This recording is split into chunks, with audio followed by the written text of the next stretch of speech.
saúde da FAP, nada. Vocês, de fora nós temos pessoal do Rio Grande do Sul e Tocantins. O pessoal tá aí com o coração, tá com a alma aqui e o coração. Brinquedo não, hein? Tem um colega lá da aviação lá, falando aí. Vai, lá. Notícias que vai chover de novo, né? Semana que vem, agora já. Você tá maluco.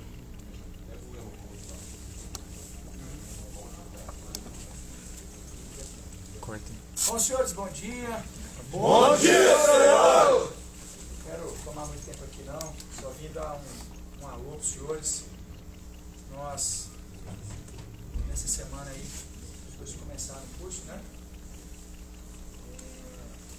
É um curso que nós temos o maior carinho por ele, porque realmente hoje é um diferencial dentro das nossas atividades.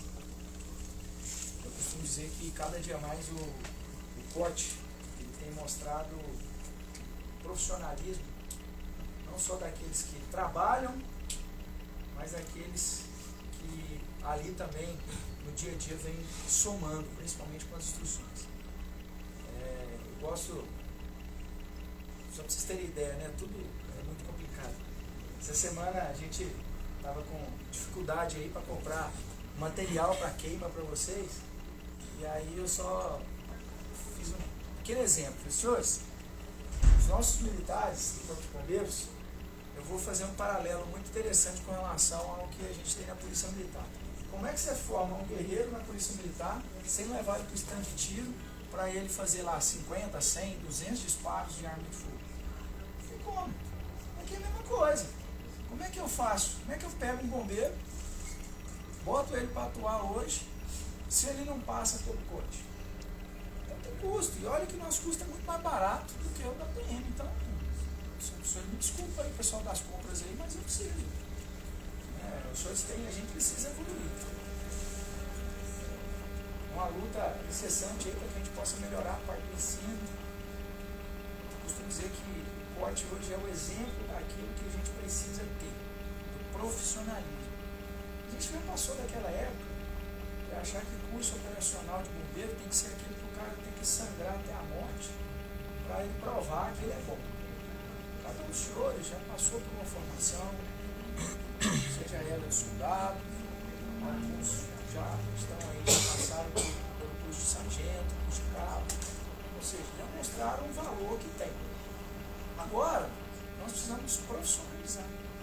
E o COT hoje, para mim, é um exemplo de profissionalismo junto com o salvamento veicular e o curso de operações de resgate que nós temos. Eu tenho batido muito na tecla com os demais cursos, salvamento em altura, guarda-vidas, o de mergulho. A gente precisa fazer com que o nosso profissional saia dali com conhecimento. Não adianta nada eu pegar o cara, esfolar o cara vivo, aí ele vai sair de lá com problema de coluna, problema de joelho, certo? Mas não sabe nada. Ele pode ser até um Superman, bruto, rústico, mas, como a gente gosta de brincar aqui no Goiás, um carroceiro full, bruto, na parte física, mas não sabe fazer nada, não tem conhecimento de nada.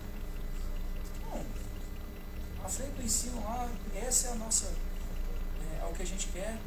Antes mesmo dos cursos começarem, a gente já fez reunião, várias reuniões, na verdade já vamos para a terceira reunião agora, com os coordenadores de curso, dizendo os caras, não quer dizer que é para dar nada de graça para os outros, porque nada de graça também presta, entendeu? O que você recebe de graça, você geralmente não dá valor. Na vida é assim.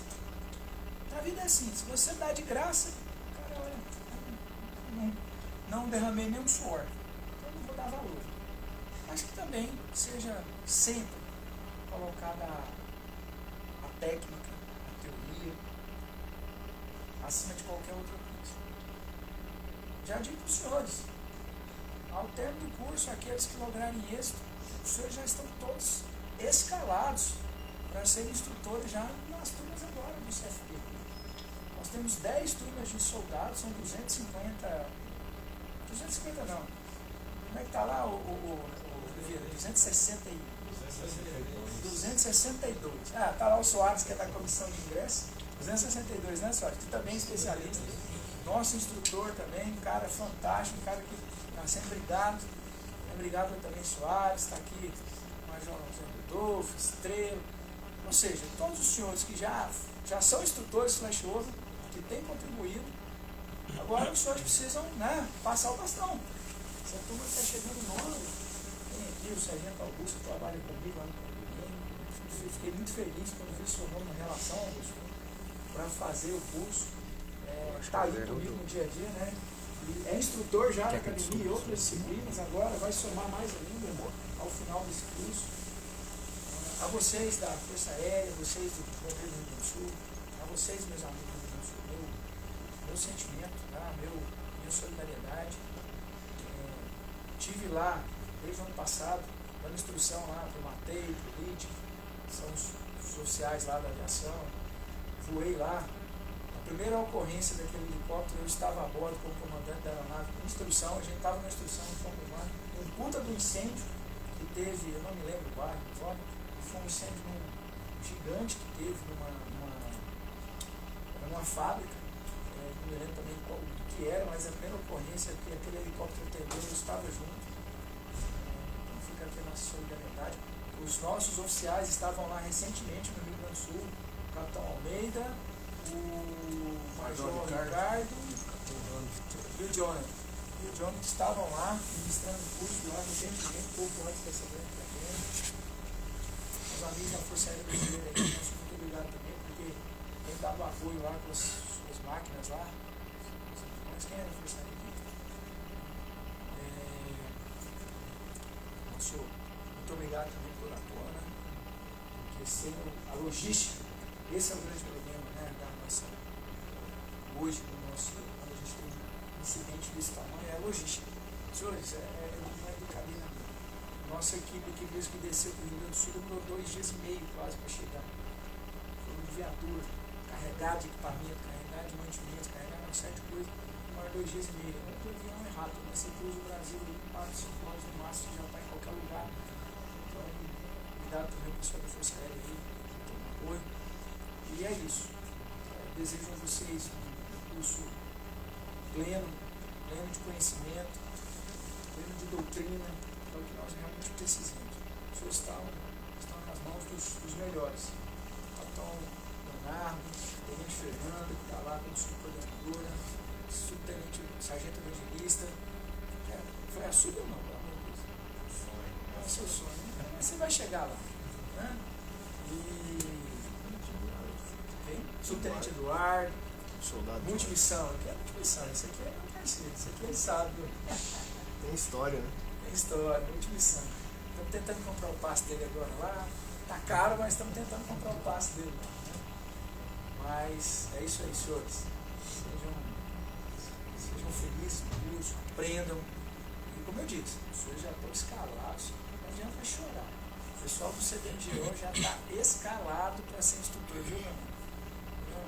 Pegar os antigão, os novinhos aqui, fazer uma mescla ali nas queimas para o CFP, para o CFO. Estamos recebendo mais 55 cadetes, 40 goianos, 15 né, do Sergipe. Agradecer ao Wagner também, que agora é o atual comandante do corte, tem feito grandes esforços lá. Então, está previsto próximo de 70 queimas até dezembro. Vocês imaginam. Então tem queima aí para todo mundo, né? Vai ter trabalho para todo mundo.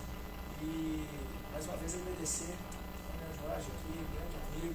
Sou formado na Academia de Bombeiro Militar, Coronel Osmar Alves Pinheiro, sou aspirante lá 2000. Então, o CBMDF conosco sempre foi um grande irmão, um grande parceiro nas nossas formações oficiais, também de vários outros cursos.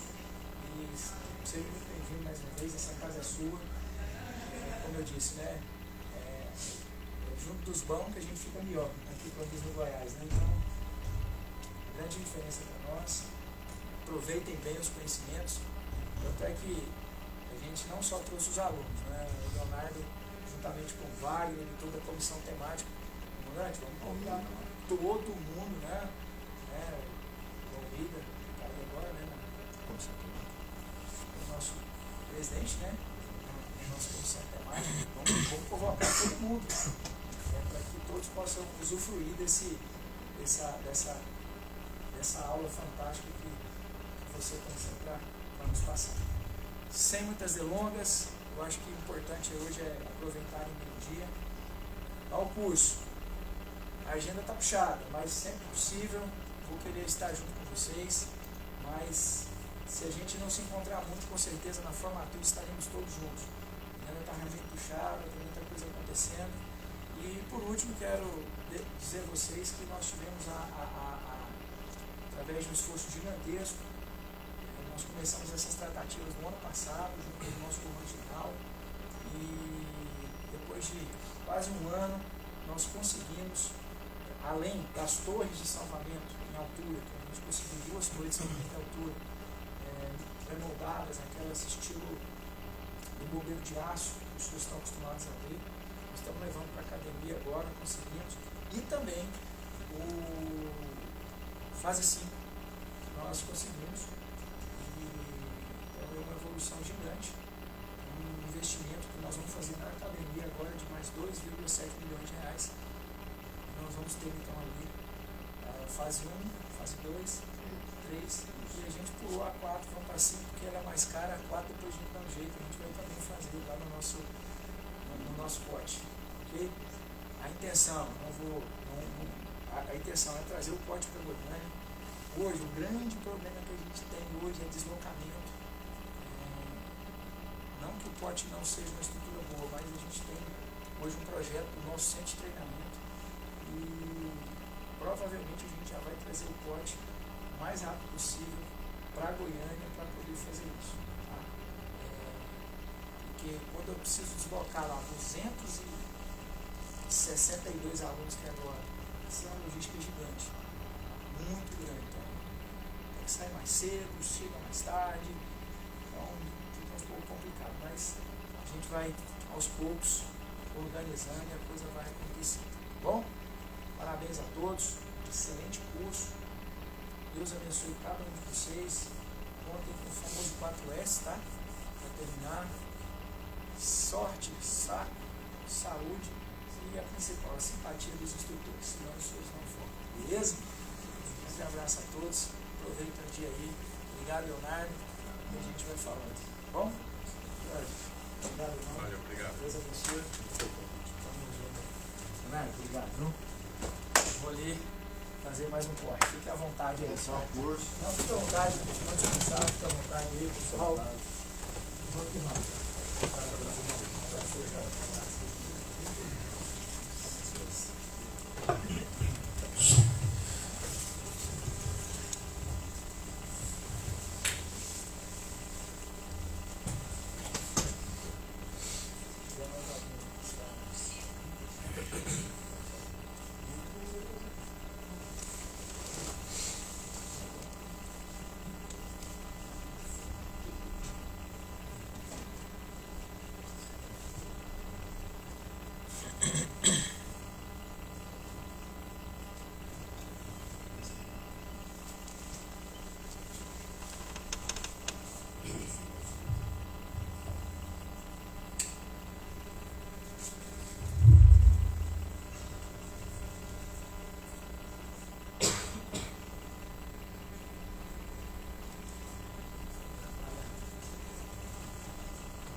Bom dia, senhores.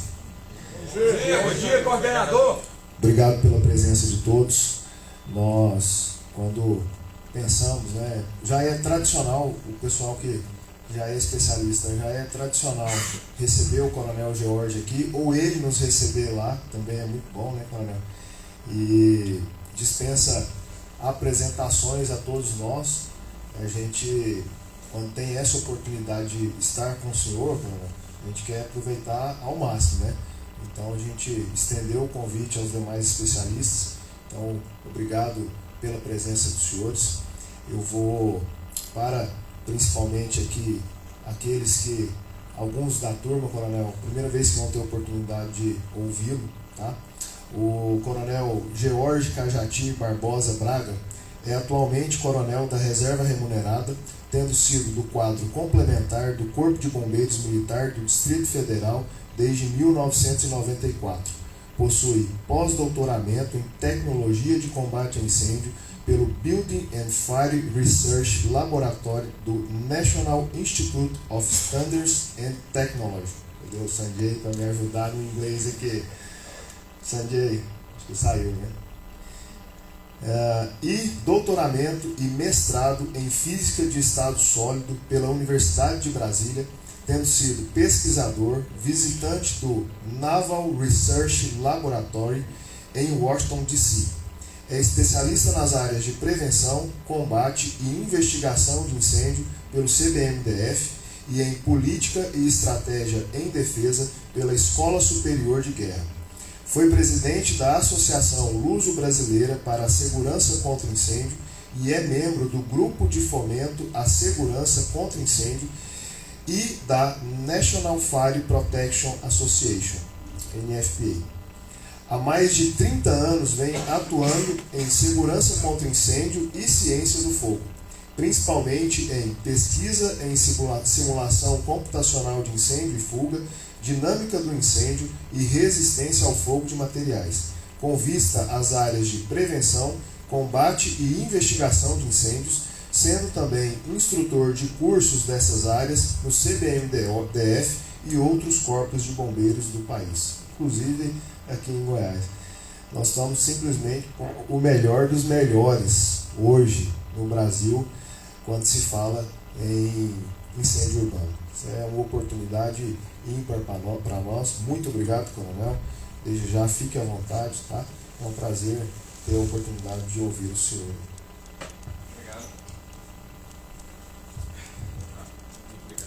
Obrigado, bom dia a todos.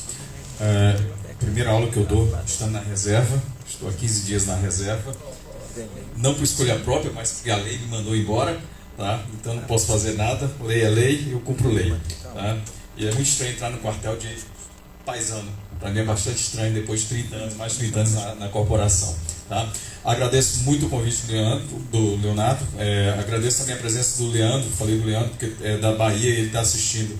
Ele disse que iria assistir também online hoje, tá? O pessoal da Bahia também está participando, ele me cobrou para avisar, tá? E é uma pessoa muito boa. Então agradeço ao convite de vocês para estar aqui, para falar de uma coisa que é o que eu mais gosto de trabalhar, principalmente na parte de desenvolvimento de pesquisa na área de incêndio. Eu sei que ninguém gosta de física, tá? Mas como dizia o da Legião Urbana, eu dei química eu não gosto, mas eu tenho um pouquinho de química, mas eu sou físico de formação.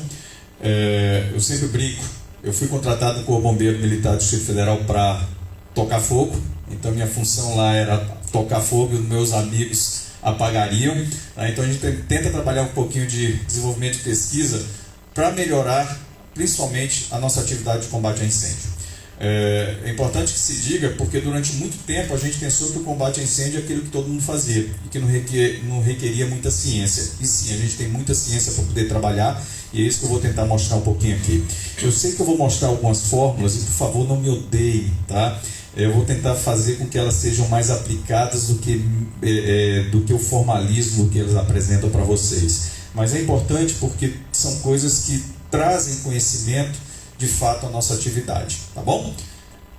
Meu nome é Jorge e vou começar essa parte dessa manhã, principalmente falando sobre grandezas físicas e também influência da fumaça no incêndio, que a gente vai terminar durante a manhã. Por favor, sintam-se à vontade de fazer pergunta a qualquer momento, não tem problema nenhum em interromper, tá? Eu acho que é importante até porque é uma forma de interação. Com esse negócio de pandemia, durante teve pandemia, eu tive que dar muita aula online, e a pior coisa que tem é como se você estivesse dando aula para uma tela, porque ninguém perguntava nada, ninguém fazia nada, e isso era ruim para a gente, que como instrutor, que vocês são instrutores, né? É sempre bom ter esse retorno, tá? Porque faz com que a gente melhore a cada dia e aprenda mais também. Essa acho que é a grande vantagem da aula, é você ter a capacidade de aprender, sempre, né? Então vamos lá. O que eu vou falar nessa primeira parte da manhã, tá? É principalmente para que a gente possa compreender temperatura e também compreender fluxo de calor. Eu sei que boa parte da gente tem uma relação fácil, uma relação natural com temperatura. Se eu chegar a falar para vocês aqui 100 graus, vocês vão ter noção do que é 100 graus. Vocês têm noção do que é 300 graus. Vocês têm noção do que é 500 graus. Tá? Então a temperatura permeia a nossa atividade, e não só a atividade de bombeiro, mas a nossa sensibilidade do dia a dia, porque está sempre na sua previsão do tempo a temperatura do dia. Então faz parte da nossa natureza entender temperatura. Mas ela é apenas parte da nossa, do que a gente tem que entender na relação com o combate a incêndio. Tá? Nós temos uma outra coisa que é muito importante, vou falar mais duas coisas no período da manhã ainda, tá? Mas o segundo ponto que a gente tem uma relação muito importante é entender fluxo de calor. E é muito mais importante do que a temperatura.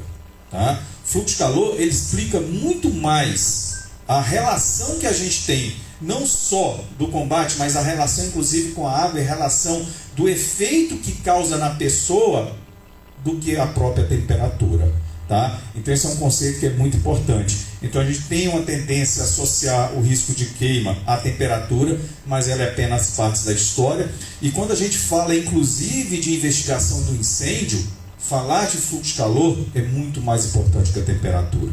O material vai levar a sua ignição dependendo da quantidade de calor que chegou naquele material, e aí sim, como esse material absorve, reflete ou transmite o calor, ele vai indicar uma temperatura, e a partir daí ele pode entrar em ignição. Tá? Então o fluxo de calor é muito mais importante que a temperatura, e é uma medida mais direta, ou pelo menos proporcional da grandeza do seu incêndio, coisa que a temperatura não é. Tá? O fluxo de calor é a energia transferida de uma região mais quente para mais fria, e a temperatura é medida direta da atividade molecular.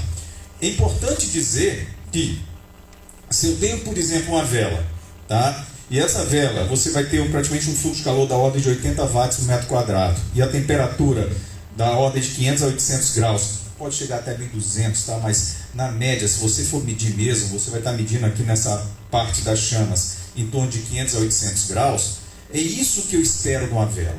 500 a 800 graus e um fluxo de calor da ordem de 80 watts por metro quadrado. Mas pessoal, se eu tiver mais do que uma vela, tá? Se eu tiver, por exemplo, 5 velas, o que afeta isso na temperatura e o que afeta eu ter mais velas ou mais material entrando em combustão em relação ao fluxo de calor? O que eu vou dizer para vocês é, em termos de temperatura, não afeta nada. A temperatura máxima vai continuar sendo da chama daquela vela, seja uma, seja duas, seja 5, seja 100.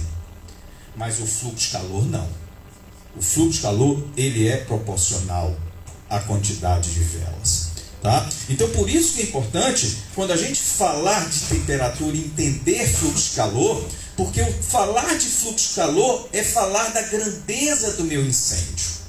E falar de fluxo de calor é associar, inclusive, a questão do meu combate a incêndio. Se eu tenho um prédio pegando fogo, material classe A, se você imaginar um auditório como esse, o que eu vou esperar de temperatura na camada gasosa é da ordem de 900, 1000, 1100 graus. Não interessa se esse auditório é deste tamanho, ou o dobro, ou tem mais carga de incêndio, não interessa. É isso, é essa temperatura que você vai esperar de um incêndio de material classe A.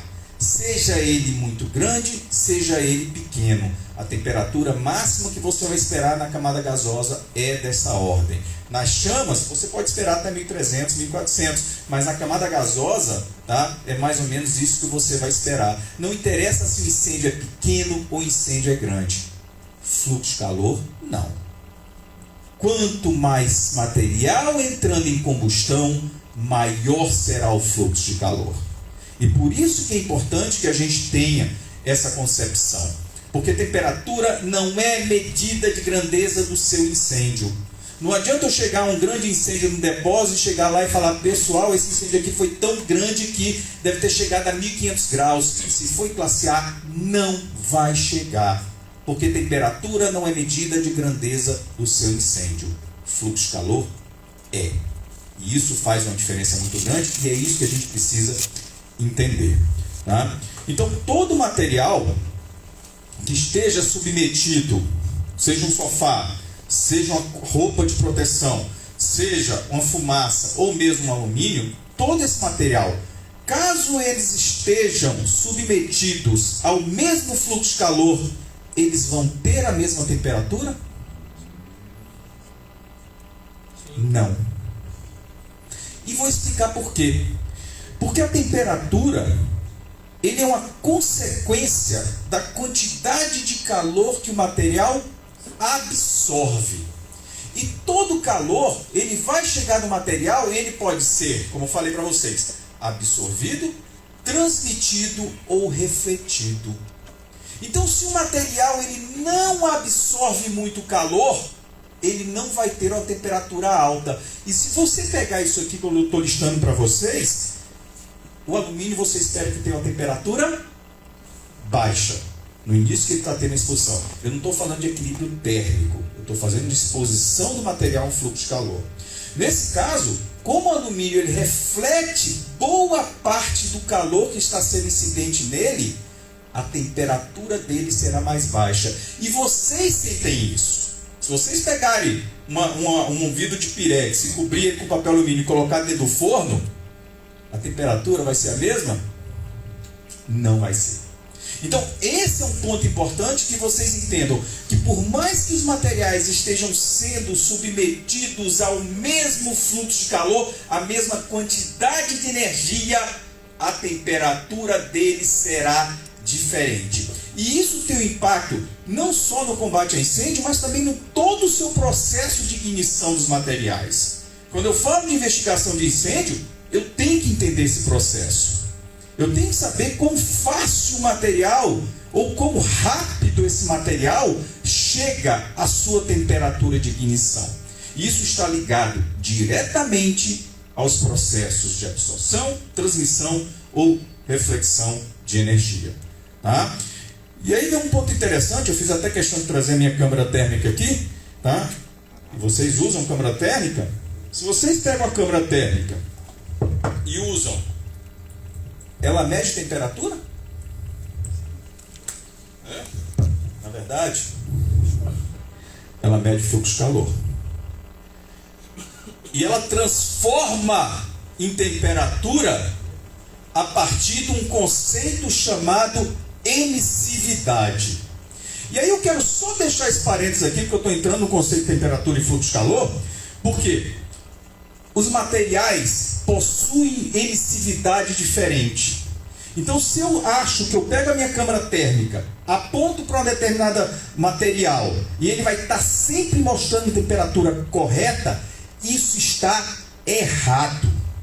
Materiais, metais polidos, por exemplo, que refletem muito calor, eles vão apresentar como se fosse temperatura diferente do que você apontar a câmara térmica para o concreto, porque a emissividade é diferente. Se vocês pegarem aqueles termômetros de infravermelho, se for bom, ele tem um controle de emissividade e ele tem uma tabela de emissividade. Tá? Então, por que eu estou dizendo isso para vocês? Porque não é porque a minha câmara térmica me aponta uma temperatura que essa temperatura esteja correta. Ela pode ser até proporcional, porque depende do tipo de material, depende como o material absorve, transmite ou reflete o calor. Porque o que ele faz de verdade é medir fluxo de calor e transforma isso para a temperatura. Tá? Então é bem importante que vocês entendam essa diferença de conceito entre esses dois valores. E quais são essas temperaturas que impactam direto no bombeiro? Eu tenho certeza que boa parte de todas as senhoras e senhores aqui conhecem bastante temperatura. Tá? E eu vou passar alguns valores. E vocês vão verificar que são valores relativamente baixos. Só para quem está usando a câmara térmica, só aponta aqui para minha mão. Está vendo minha mão aqui? Agora eu vou tirar minha mão, continua apontando lá. Viu lá o calor da minha mão? Continua. Porque eu transmiti calor para a parede. Se você pegar a sua mão numa revista e colocar a sua mão em cima e olhar com a câmera térmica, você vai ver que o calor vai ser transmitido até umas 4, 5 páginas, dependendo da espessura da folha. Tá? Então o calor está sendo transmitido, absorvido pelo aquele material. E você consegue ver isso em uma câmara térmica. Mas voltando às nossas temperaturas aqui, é importante a gente notar que temperatura normal do ser humano, 37 graus. Temperatura interna corporal típica de um bombeiro quando trabalhando, 38 graus. E a gente fez testes há muito tempo atrás, lá em Brasília, para decidir usar a roupa de educação física por baixo da roupa de proteção, porque a gente viu que antigamente se tinha mania militar, né? Usar o prontidão por baixo da roupa de aproximação. E toda vez que a gente fez testes, e o teste era um teste relativamente simples, andar na pista 1.600 metros, todo equipado, com a roupa de prontidão por baixo, ou com roupa de educação física, ou o que a gente chama de metadinha, né? Ficava só com a calça do prontidão e com a camiseta por cima. O que a gente percebeu é que toda vez que a gente fazia o exercício esse simples, de apenas caminhar 1.600 metros com o prontidão por baixo, nós saímos febris. Tá? Você não conseguia trocar calor com o seu corpo com o ambiente externo. Tá? Então o desgaste era muito grande, por isso que a gente usa a educação física por baixo. Tem um motivo para isso. Tá? E agora a gente fala 43, temperatura interna corporal humana que pode causar morte. 44, temperatura da pele humana quando começa a sentir dor. E aí eu vou até 55, temperatura da pele humana com bolhas e queimadura de segundo grau. Perceba que eu não estou falando em temperaturas longe de incêndio. Mas todas essas temperaturas têm uma consequência muito grave para o nosso corpo. Tá? E continua. Tá? Se eu falar 62, quando o tecido humano torna-se entorpecido, temperatura 72, quando o tecido humano é imediatamente destruído, e aí sim eu vou chegar à temperatura de fervura da água, 100 graus. Tá? Então, entendam que quando eu estou falando de incêndio, que eu já vou chegar a temperaturas acima de 300, 400 ou 1000 graus, que é a temperatura do ambiente, quando acontecer a generalização do incêndio, são temperaturas muito acima que o nosso organismo aguenta. E por isso que a gente tem que usar roupa de proteção. Porque não tem como, tá, um ser humano aguentar uma temperatura em condições de incêndio sem que sofra e vá à morte. Tá? Então, isso são parâmetros de temperatura. E eu sei que todas as senhoras e senhores têm boa consciência disso. De novo, falar 400 graus, você vai ter uma certa noção. 1000 graus, vão ter uma certa noção. 100, 240, que seja, tem uma certa noção. O que a gente tem menos noção, e que é mais importante, é de fluxo de calor. E o primeiro ponto de referência para vocês é entender que 1 kW por metro quadrado, aquele primeiro valor que está ali em cima, significa a incidência solar do Sol num dia claro na superfície da Terra, tá? Por radiação direta. E entenda que essa radiação do Sol, ela é possível de gerar queimadura. Eu sou prova disso, já peguei queimadura de segundo grau 2 vezes, no ombro e no peito, por conta de radiação solar. Tá? Mas essa radiação solar que chega a 1 kW, o que a gente espera que vocês estejam trabalhando são valores da ordem de 2,5 kW. Vocês trabalhando um incêndio, submetidos apenas à radiação e não à convecção, porque faz diferença também, tá? O que eu espero que vocês estejam submetidos é algo da ordem de 2,5. Agora, se eu chegar a 4,5, uma pele sem proteção irá sofrer queimadura de segundo grau em cerca de 30 segundos. 6,4, uma pele sem proteção irá sentir dor em menos de 8 segundos, queimadura de segundo grau em 18 segundos. 7, valor limite para os bombeiros vestindo a roupa de proteção após 3 a 7 minutos de exposição. E guarda esses valores, tá? Porque eu vou aumentar um pouco mais. Tá? Chegando a 10, uma pele sem proteção irá sofrer queimadura de segundo grau em cerca de 10 segundos. E aí virando a página. Lembrando que eu espero que vocês trabalhem no limite de 7, de 3 a 7 minutos. Agora, 13, os gases voláteis da madeira irão sofrer ignição quando expostos à chama. 16, uma pele sem proteção irá sentir dor imediatamente e queimadura de segundo grau em 5 segundos. 20, uma pele sem proteção irá sofrer queimadura de segundo grau em menos de 4 segundos. E 20 é o nível do fluxo de calor que representa o início da generalização do incêndio. Então não esperem que As senhoras e senhores venham a sobreviver a uma generalização do incêndio, porque o fluxo de calor será muito acima do que você esperaria sobreviver de 3 a 7 minutos, que é 7. Tá? E sendo que o fluxo de calor, o 29 chega à ignição espontânea da madeira, mas o fluxo de calor pode chegar a mais de 80, tá? Que é exatamente quando você está numa generalização do incêndio. Você vai sofrer queimadura de segundo grau instantaneamente. Por isso que a compreensão com respeito a comportamento extremo do fogo é tão importante.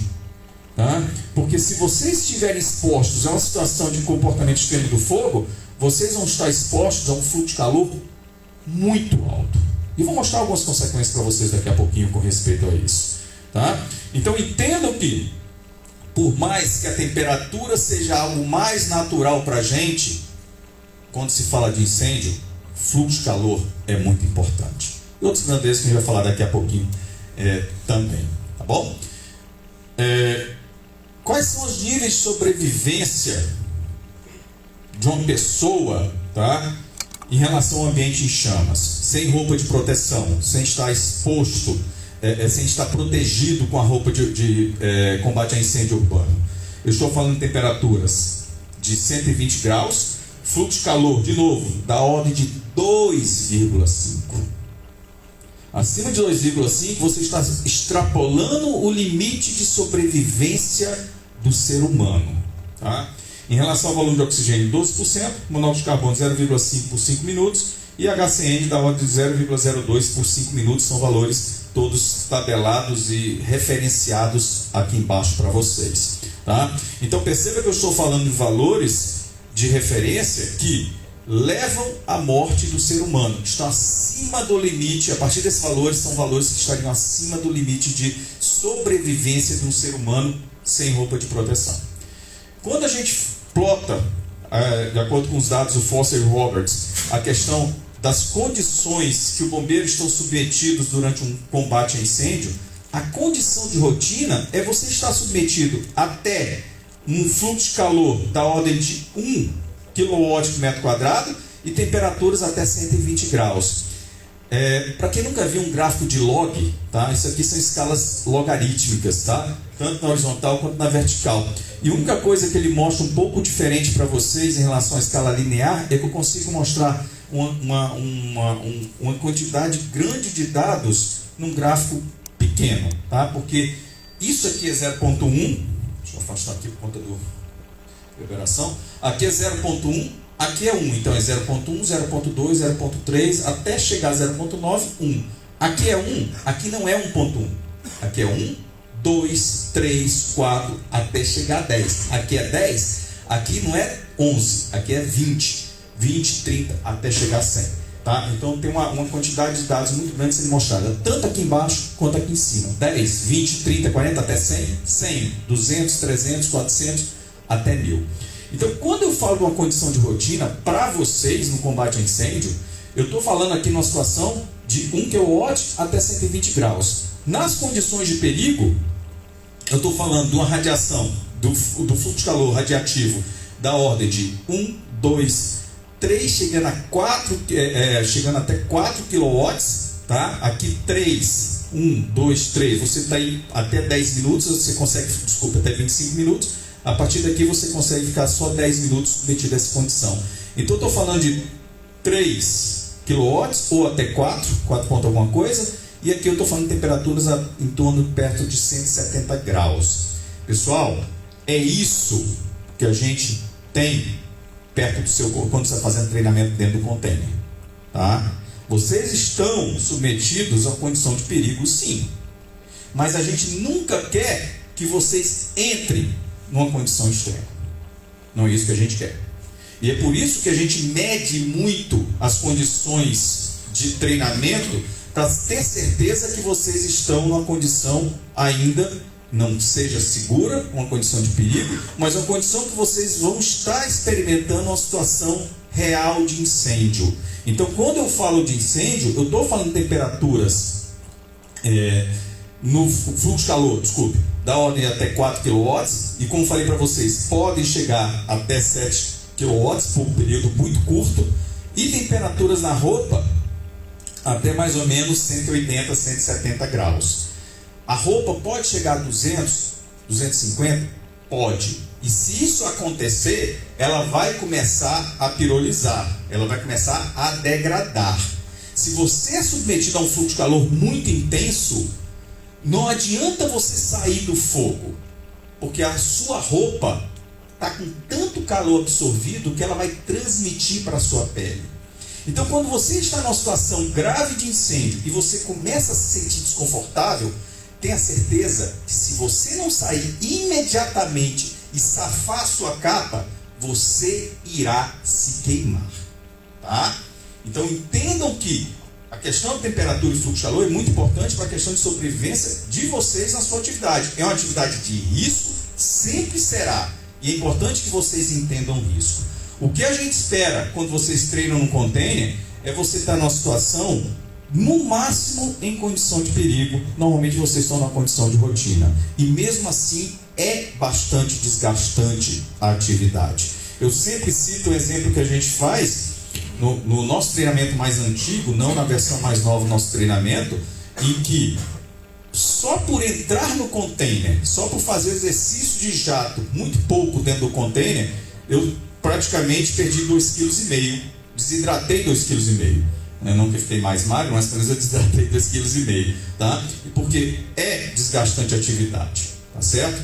Todo sempre será, mas a gente tenta sempre mantê-la sob controle. E aí, a partir daí, de 10 kW e a partir de temperaturas acima de 240, 250 graus, eu estou entrando em condições críticas. E a gente não quer que vocês nunca estejam submetidos às condições críticas. Tá? Vocês podem até ter condições de chegar a condições extremas, mas nunca em condições críticas. Porque o risco de queimadura ou mesmo morte é muito grande. Tá? Então o que a gente tenta fazer é estar com o seu treinamento dentro mais ou menos desses limites que a gente está mostrando aqui para vocês, porque são condições de segurança. Agora, medir temperatura é fácil. Todo mundo tem termômetro. Claro que se a gente usa termopares, a gente tem equipamentos mais especiais para chegar a temperaturas mais altas de medição, mas a gente também tem condições de medir fluxo de calor. Tá? Então nós temos dispositivos que medem o fluxo de calor. E medem inclusive fluxo de calor, que a gente consegue discriminar se é radiativo, se é o convectivo ou se é o fluxo de calor total, porque às vezes até a própria técnica de combate a incêndio, ela pode, por exemplo, diminuir o calor radiativo, mas aumentar o convectivo, porque eu gero mais uma camada de fumaça, ela gera um deslocamento desses gases aquecidos e gera um fluxo de calor convectivo na direção do bombeiro.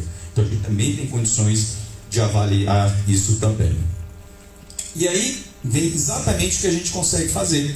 Nós temos durante várias, desde que a gente começou a realizar pesquisa no Corpo de Bombeiros, ainda em 2005, nosso primeiro projeto aprovado foi em 2006, tá? Então a gente conseguiu adquirir alguns equipamentos e a gente comprou equipamentos para que a gente tivesse capacidade de medição de temperatura, de fluxo de calor, inclusive também da quantidade de água utilizada nos nossos treinamentos.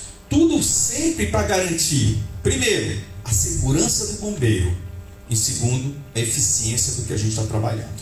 Tá? Então, realizar medição é para garantir a saúde e segurança do nosso bombeiro e também melhorar as nossas técnicas, tá, de combate a incêndio. Eu vou mostrar alguns resultados para vocês. Isso aqui são medidores de temperatura. Eu não tenho nenhuma foto de medidor de fluxo de calor, mas depois eu coloco para vocês. Nós compramos um hidrômetro, adaptamos a Junto Stores para a gente saber a quantidade de água que a gente utiliza numa mangueira quando faz um determinado combate, para a gente ter condições de medir a eficiência da nossa atividade. Tá? Então hoje a gente tem equipamentos que são sem fio, que eu meço a temperatura na roupa do bombeiro.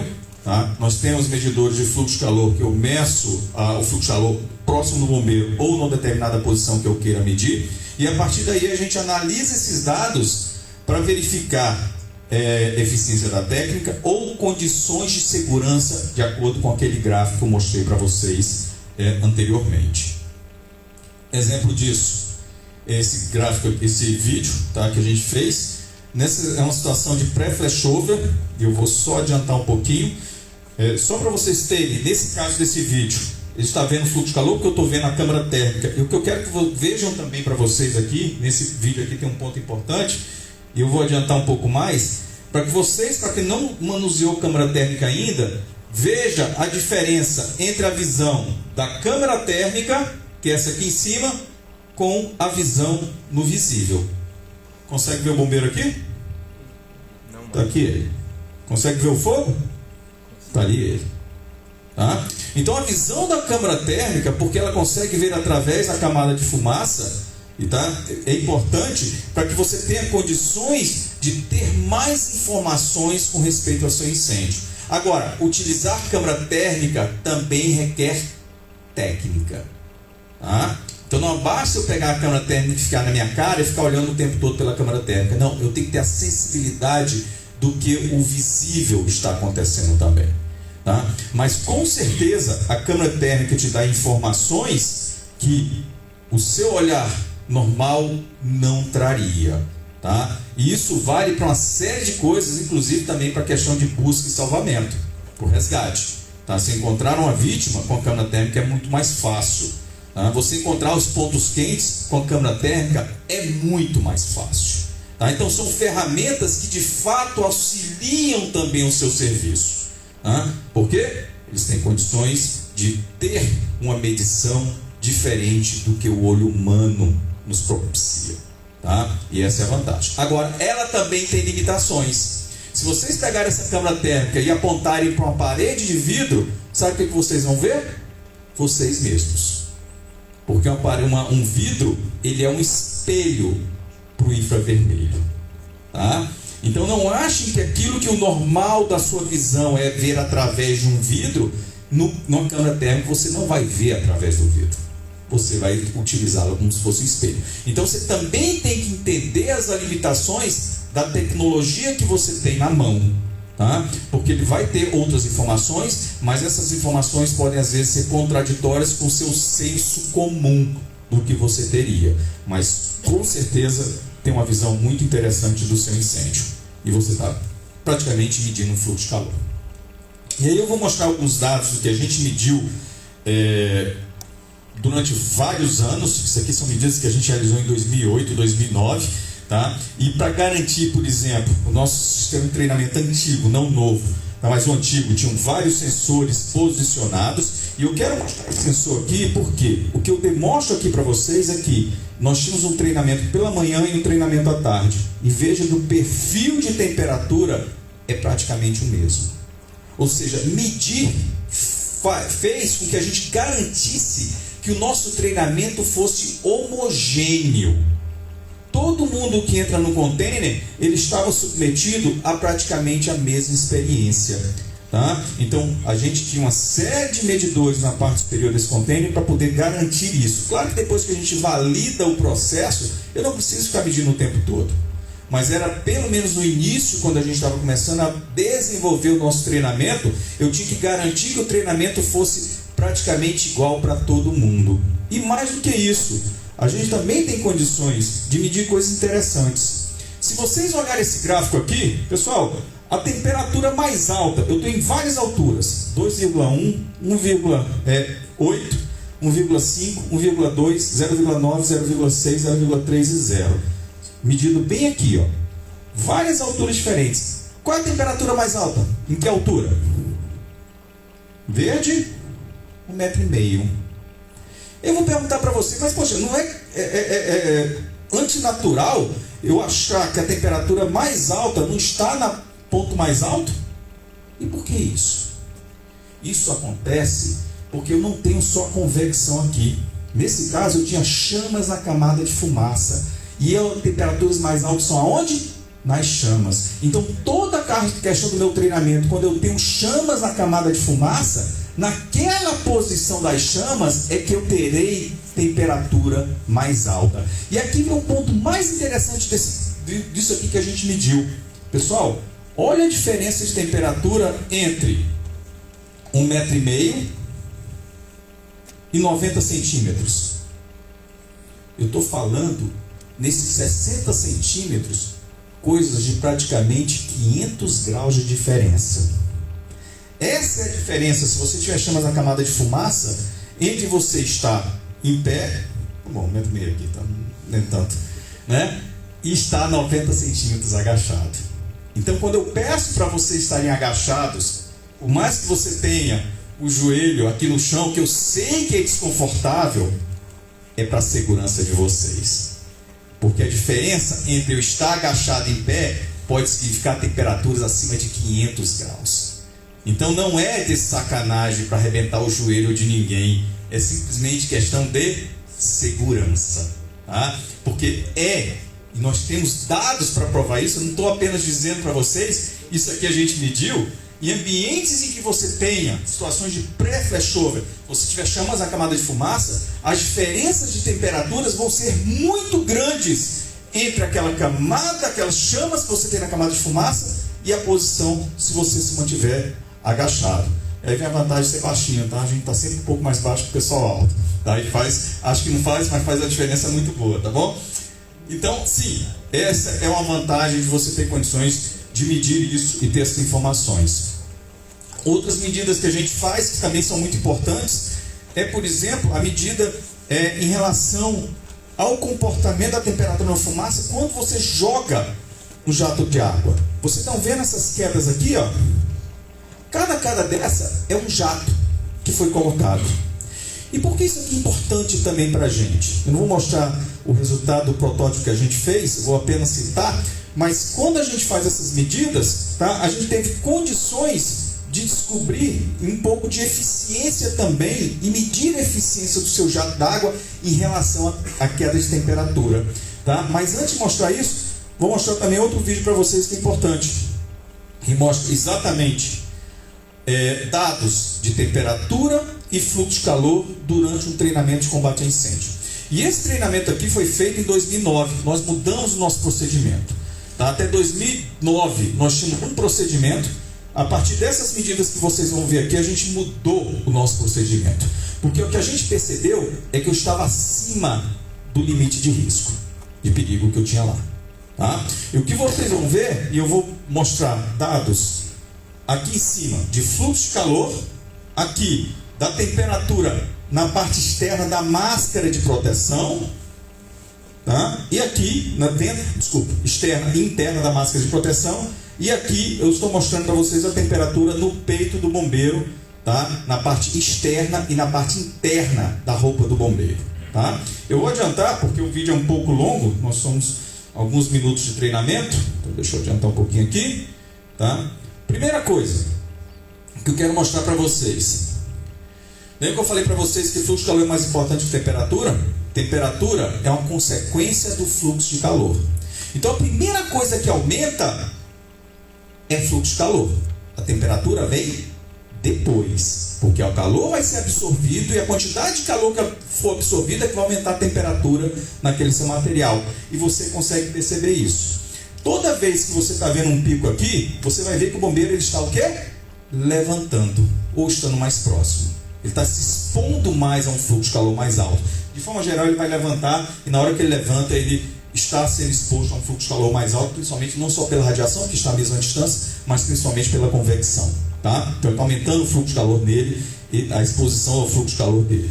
E aqui você também está vendo as temperaturas na máscara, na sua lente da sua máscara de proteção, tá?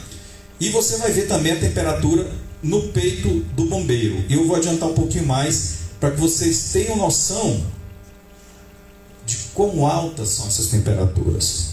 Com exceção ao fluxo de calor que está beirando 10, eu tenho que aí fazer uma correção. Esses valores foram corrigidos depois, porque não estava resfriada a água, então o pico deu 7. 7 é muito. 7 é demais. E aí isso fez com que a gente mudasse o nosso procedimento. A partir de 2011, nós mudamos o nosso treinamento. O treinamento que vocês fazem aqui é muito próximo ao que a gente fez a partir de 2011. Então, não, hoje vocês estão submetidos a fluxos de calor muito menores do que isso. E mais importante, temperatura. A temperatura na roupa chegava a 160 graus do lado de fora, 80 do lado de dentro. Se você pegar a sua capa de proteção, não na sua pele, tá? Mas parte interna da sua roupa de proteção, 80 graus. Temperatura na máscara, na parte externa, estava beirando 140 graus ou um pouco mais. E por que isso aí era péssimo? Porque a partir de 140 graus, a lente da máscara começa a derreter. E a gente estava tendo problema com lente de máscara. Primeiro ela ficava craquelada, depois ela criava bolha, depois ela começa a derreter por conta da temperatura que ela chega. Então a gente estava num limite muito acima do que a gente gostaria em termos de segurança para o treinamento. A gente quer que vocês experimentem as situações próprias do combate a incêndio, mas que não sejam exageradas. Aí nesse caso estava além do que a gente esperaria, do que seria normal em relação a um treinamento, tá? E a partir daí a gente modificou, tá? Antigamente você via que as temperaturas nas roupas estavam chegando perto, aqui você consegue ver a escala, aqui tem temperaturas na perna, tá? No peito do bombeiro e também ombro, perna e peito do bombeiro. Dois pontos interessantes que eu quero mostrar desse gráfico. Primeiro, a temperatura estava chegando a 200 graus. Não é bom. A gente modificou o treinamento por conta disso. Mas um outro ponto importante que serviu até para compra. Vocês conseguem perceber que a temperatura na perna, essa parte vermelha aqui, ó, essa linha contínua vermelha, é tão alta quanto a temperatura no ombro? Pessoal, vocês estão agachados aqui, ó. Temperatura na perna aqui, na coxa, temperatura aqui no ombro. Por que isso é importante? Porque chegou-se, na época que se fazia compra de equipamento, dizer, poxa, já que vocês ficam agachados, eu posso ter a calça de proteção com um nível menor de proteção do que a capa. Posso? Não posso. Tá? Porque as temperaturas, por mais que vocês estejam submetidos dessa forma de agachado, vocês vão ter temperaturas tão altas aqui na coxa, quanto aqui no ombro de vocês, ou no peito de vocês. Tá? Então é importante ter essas medidas para poder também ter garantia, de novo, da saúde e segurança dos nossos militares. Tá? Então isso era em 2009, chegava a quase 200 graus, tanto na perna do bombeiro, quanto também no peito dele, e isso mais ou menos atualmente. Não chegou a 120 graus. Aqui é o capacete, a ponta de cima do capacete. Tá? A gente não mediu naquela época, a gente foi medir depois. Mas o importante é que perceba que hoje o nosso treinamento, tá? A coxa, de novo, chega a temperatura tão alta quanto o ombro, continua, tá? Mas não está passando mais de 120 graus. Não está chegando a 180, não está chegando a 200 graus. Tá? Então fazer a medição nos propiciou ter condições de garantir de novo a segurança do nosso treinamento. E é isso que vocês estão hoje praticamente sendo submetidos nos treinamentos de combate a incêndio, porque é mais ou menos padrão do que a gente fez a partir daí, definição de carga de incêndio e procedimento de treinamento também, inclusive de rotatividade. Tá? Agora, submeter um equipamento de proteção individual a um fluxo de calor muito alto, pode acontecer isso. E é engraçado que você imaginar que uma lente, por que ela criou essa bolha aqui na frente? Porque a nossa máscara é de pressão positiva. Então na hora que a lente derrete, ela não vai colabar para dentro, ela vai para fora, porque a pressão é positiva. Agora, o que eu posso, isso aqui foi feito em experimento em laboratório, a gente submeteu essa máscara a mais ou menos 5 kW por metro quadrado, tá? De novo, tem noção de fluxo de calor. E o que aconteceu com essa máscara foi abrir um buraco de mais ou menos 2,5 centímetros de diâmetro. Agora eu posso dizer uma coisa importante para vocês. Por mais que eu tivesse um buraco de 2,5 centímetros de diâmetro da minha lente, da minha máscara, a pressão se manteve positiva. Então você não seria intoxicado. Claro que o oxigênio vai acabar mais rápido, tá? Mas eu garanto para vocês, por mais que eu tenha um buraco na minha máscara, ela se mantém com pressão positiva. E isso é o ponto mais importante. Tá? Então, porque quando a gente estava estudando essas máscaras, e foi um trabalho que eu fiz quando estava lá nos Estados Unidos, lá no NIST, tá? Foi exatamente no sentido de entender como a gente fez uns trabalhos com as máscaras. Vou mostrar uma máscara, uma lente, não a máscara em si, só a lente, tá? Ela sendo submetido a quase 10 kW por metro quadrado. E o que vocês vão ver é que ela começa a craquelar quando a temperatura está chegando na parte externa, a parte de quase 200 graus, ela começa a ficar meio embaçada e depois ela começa o quê? A derreter. Então, se eu submeto a uma máscara, vocês, a um fluxo de calor muito intenso da ordem de 10 kW, isso pode acontecer. Sua máscara pode levar a um derretimento. Tá? Por quê? O policarbonato, e para quem usa óculos, em geral usa lente de policarbonato, por mais que o policarbonato ele seja praticamente transparente no visível, uma transparência de quase 90%, ou seja, toda a luz que passa na lente de policarbonato, praticamente 90%, passa através da lente e chega no olho de vocês. No infravermelho não é assim.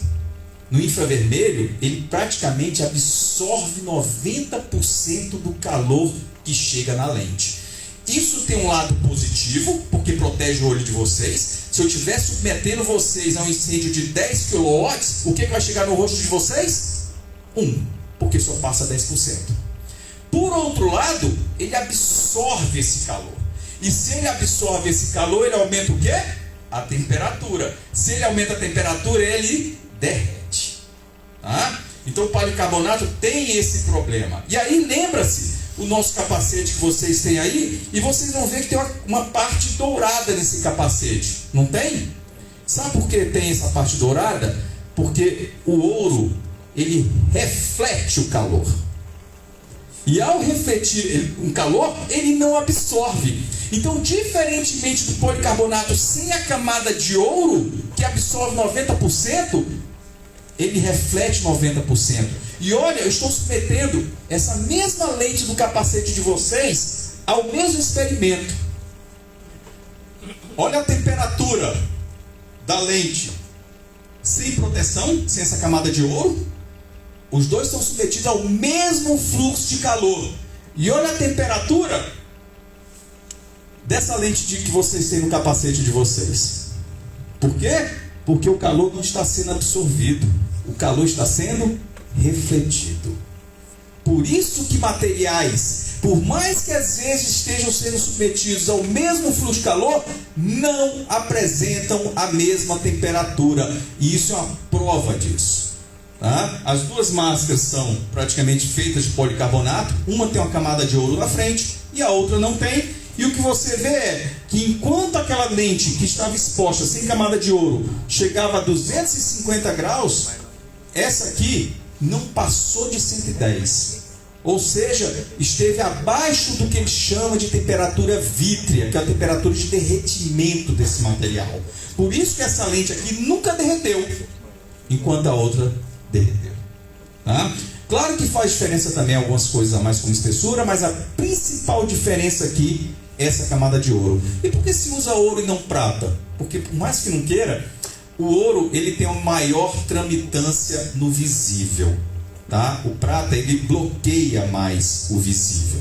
Por isso que acaba se usando o ouro. Mas o mais importante disso, ele praticamente refletir 90% do calor, do fluxo de calor que chega nessa lente. Por isso que essa lente é importante, claro, principalmente para o combate a incêndio externo. A gente não usa ela abaixada com o nosso PRA, tá? Mas é algo que tem um nível de proteção muito grande, porque ele está refletindo o calor.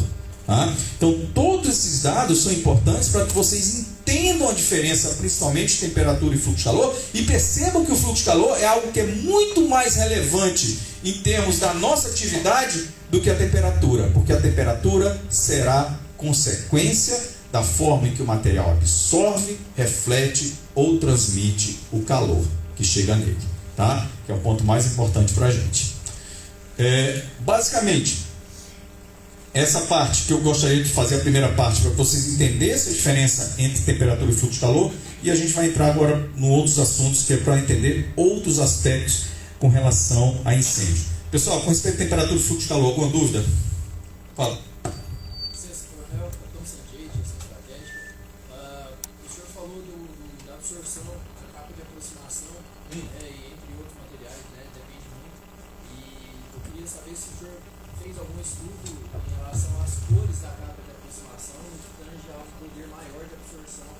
entre a cor preta e a cor golden, né, que seria dos Estados Unidos, se isso fez a diferença na hora de vocês estarem comprando o material? Olha, basicamente a diferença que a gente faz entre o golden e o outro material é porque na verdade é PBI para o Nomex, tá? É muito mais a diferença do material do que a cor. Porque aí vem um ponto interessante para a gente entender. Cor é algo que é no visível.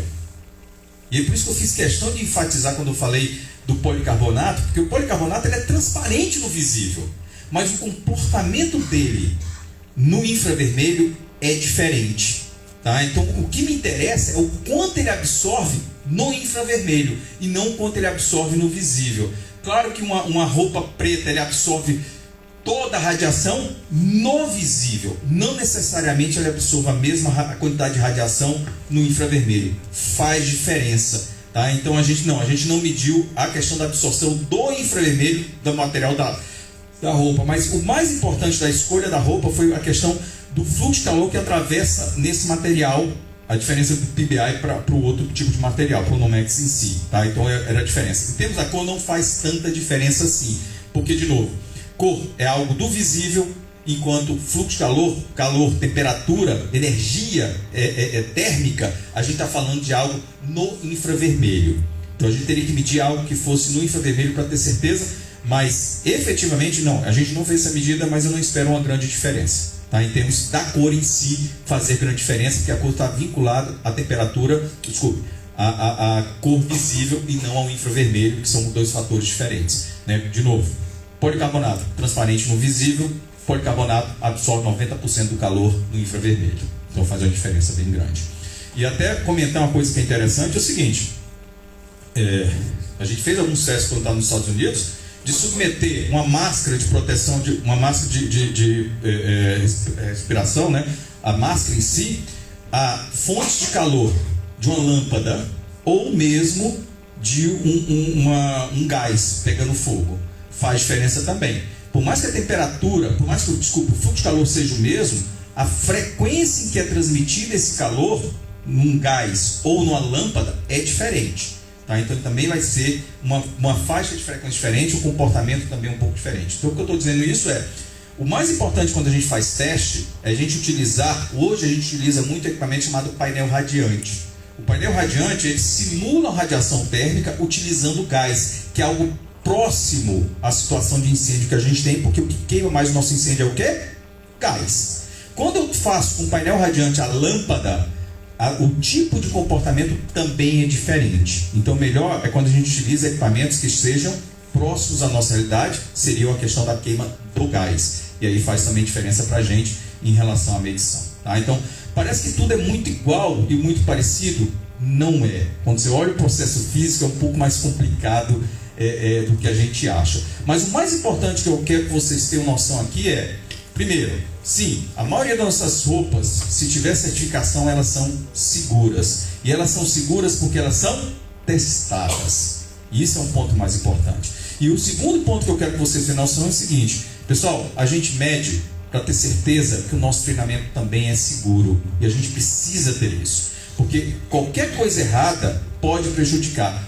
Já queimamos máscara, já queimamos capacete, já queimamos roupa. Vou mostrar alguns resultados para vocês aqui depois. Porque fizemos um treinamento em que a exposição térmica, ou seja, o fluxo de calor, estava acima do que seria desejável, acima do que seria correto trabalhar.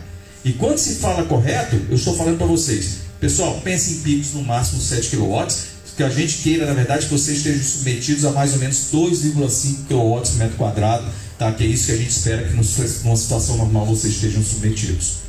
Ok? Manda. César Leão, aluno, instrutor, fechou, 154. Quando o senhor se fez a comparação entre os dois visores, do capacete e da peça facial, tendo em vista que o do capacete, por ser dourado, por novo, ele não absorve e se reflete. O porquê não se aplica na peça facial, no visor dela, poder ter uma proteção melhor? Vamos lá. A gente chegou a fazer uns testes quando estava lá, a gente chegou a aplicar 19 nanômetros de uma camada de ouro na lente de uma máscara normal, tá? Existe um custo para isso, mas mais importante do que isso, realmente o nível de proteção aumentaria muito mais. Claro que você tem soluções diferentes. E o que a gente viu foi, com esses 19 nanômetros, eu praticamente não tive desgaste nenhum com a máscara. Então a máscara teria condições de estar muito mais protegida. O que é que se fez? Percebeu-se, na verdade, que para uma máscara derreter, a temperatura interna da máscara, elas têm que estar acima da temperatura vítreo, não só externa. A temperatura externa pode chegar a 140 graus e mesmo assim a máscara não vai derreter porque ela tem que estar todo o material de dentro para fora acima da temperatura vítrea. Então o que a gente fez, e a gente está mudando exatamente a norma da NFPA, está definindo uma forma de teste para mudar a segurança das máscaras, porque era o ponto mais frágil, eram as máscaras. O que percebeu que você tinha condições de também fazer isso aumentando a espessura. Porque se aumentar a espessura da máscara, demora-se mais tempo para a temperatura na parte interna ser tão alta quanto a parte externa, e aí protegeria mais, aguentaria mais tempo. Claro que para uma situação corrente, normal de treinamento e combate a incêndio, essa solução funciona muito bem. Condições extremas não. Condições extremas, a camada de ouro, o teste que a gente fez, a temperatura, como vocês viram aquilo ali, caiu drasticamente. Então o nível de segurança da massa seria muito acima, inclusive, da roupa, tá? Usando o ouro, e acabaram propondo aumentar a espessura. Então é isso que é feito. Se você pegar as máscaras a partir da norma da NFPA, a gente fez esse trabalho em 2010, a partir da norma da 2012 ou 2013, lembrar quando foi o ciclo de renovação da NFPA, as máscaras são obrigatórias a serem mais espessas para aguentar esse tipo de teste que foi proposto aqui. Tá? Então ela aguenta muito mais temperatura. O problema é se a gente está comprando a máscara com uma certificação ou não.